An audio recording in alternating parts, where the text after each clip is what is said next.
একদা মুক্ত নামে এক দয়াবতী নারী একটি সাধারণ মাটির ঘরে বাস করতেন। আসমান থেকে একটি বিশাল বড় সোনার চকচকে বাক্স মুক্তার উঠানে এসে পড়ে। এটি দেখে মুক্তা অবাক হয়ে যায়। কৌতূহলবশত মুক্তা বাক্সটির ভিতরে একটি সোনার কয়েন রাখে। সঙ্গে সঙ্গে ভিতর থেকে হাজার হাজার সোনার কয়েন বের হতে শুরু করে। মুক্তা অবাক হয়ে আবার একটি হীরার কয়েন ভিতরে রাখতেই ভিতর থেকে হাজার হাজার হীরার কয়েন বের হয়ে আসে। এসব দেখে মুক্তা প্রচণ্ড খুশি হয়।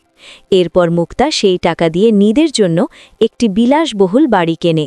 স্বপ্নের বাড়িতে ঢুকে মুক্তা খুশিতে নাচতে থাকে। সেগুলো ট্রাকে ভরে গ্রামে নিয়ে যায় এবং গরিব গ্রামবাসীদের মাঝে বিলিয়ে দেয়।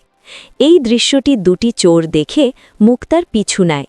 তারা জানালার ফাঁক দিয়ে মুক্তার হীরা ও সোনা কয়েন বের করার দৃশ্য দেখে ফেলে। এরপর চোরেরা বাক্সটি নিয়ে পালিয়ে যায়। মুক্তা তাদের ধরার চেষ্টা করে, কিন্তু চোরেরা পালিয়ে যায়।